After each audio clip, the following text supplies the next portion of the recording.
Hi guys. How you doing? Good, thank you very much.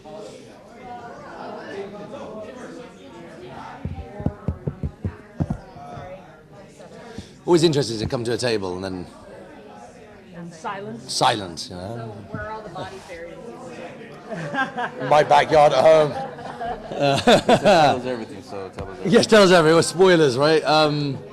And it's so hard, I was saying, like these things, because the whole time you're editing your own thoughts as they're coming out before they've even come out of your mouth. You don't have to edit anything. Right, exactly. Yeah, no one reads that. How much have they told you?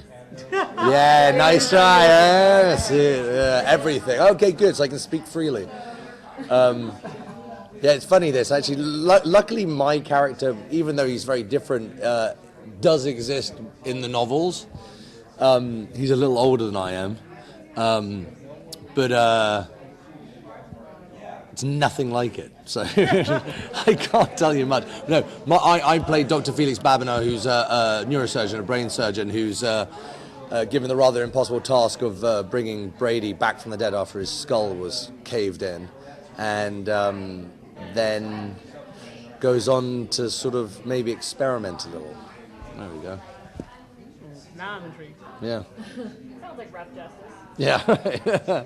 It's no, but it's interesting because I think this show, unlike a lot of Stephen King's work, sometimes go into the supernatural and certain areas about what we know and what we don't know. And this, I think, the great thing with someone like Jack Bender, who's all about character, was how do we keep this grounded and how do we keep this real?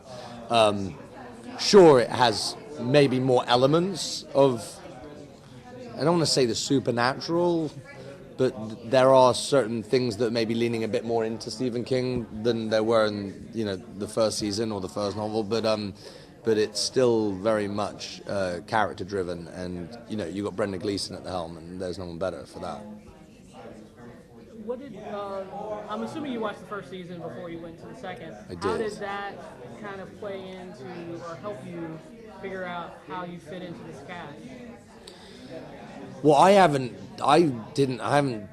decided to do, after many people coming and asking to do another TV show, since I did a show, Boardwalk Empire, and if I hadn't seen the first season, spoke to Jack Bender and seen David E. Kelley and Dennis Lane and Brendan Gleeson and Harry Cherry, all that, I wouldn't have done it, because it's always quite a hard act to follow when you've done something like that. But then I watched the first season. I was so taken with it. It was so brilliant.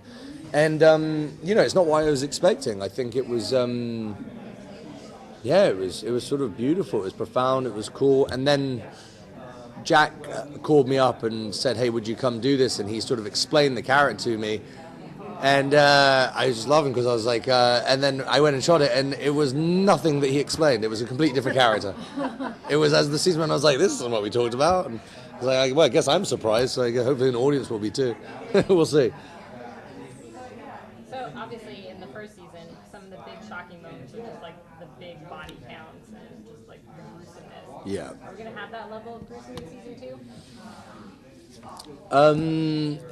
It might be a little more contained, but it's a lot playing on ourselves, and like I think, which is always the struggle: what's right, what's wrong. Like there'll definitely be a body count. I'm like, how much can I say here? There'll be some, but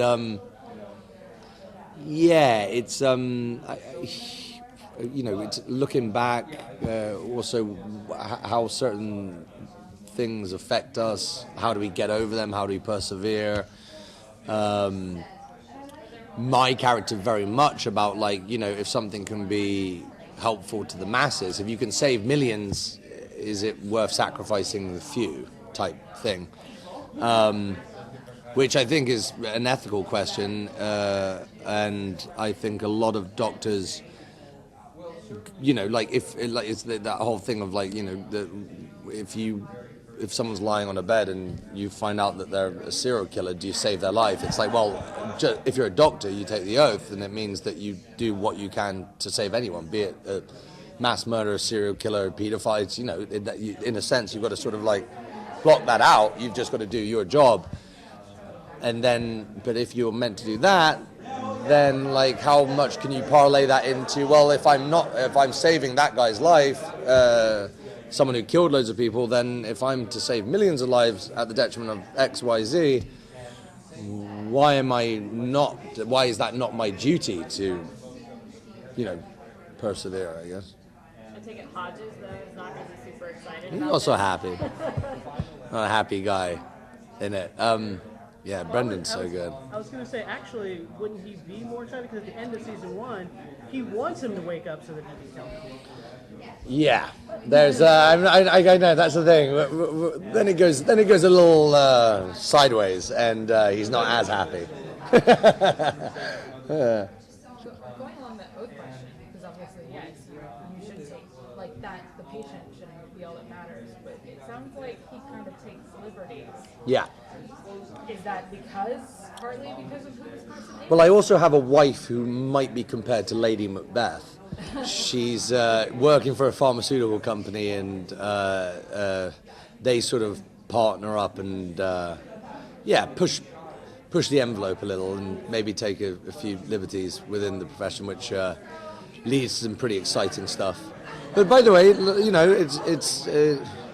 it's a good. I always think it's a good question, though. One can ask themselves like I said, as long as it's sort of staying in the realms of reality, which I think it always was, especially within the character. So, who knows? Did you get to talk to Stephen King about your character? I didn't. I know. But by the way, I love that he's such a fan of the show, because I know he's very vocal about things he doesn't like. So that's always cool. But that's really cool that he's been. He was very taken. He and Jack, I think, are very close, and I think he would speak up if he wasn't happy. And I know he was seeing all the scripts and he was seeing where they were going with it. And if you've got his support, then you're onto something. Fingers crossed, people feel the same way, because it's really exciting. It goes somewhere great, and you've got to get the word out there, because how it's pretty hard to watch the Audience Network. Everyone else, and have you seen it? I was like, I don't know how to watch it. So we've got to figure out as many people as possible watching it, so you can get more of a life. So that's good. Did that feel any different? Because, like you mentioned, you're coming from HBO and bigger network. Did it feel different, or did it feel pretty much the same? It's interesting because, I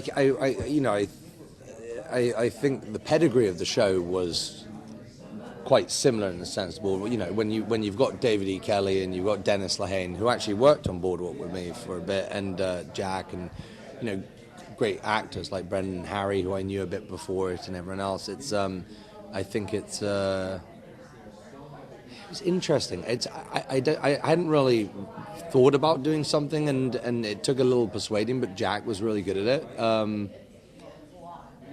It's such a different. I mean, and also one's present, one's period, one's and actually I kind of like, if I was to go back to a show, I was quite happy that I was doing something present day and something very different. So now I would feel more confident going back and doing something period again, and a bit more quirky. I quite like characters, and this maybe was. Of course, he's a character, but it's still playing a little bit more oneself, which I'm not massively keen on doing, but it was fun.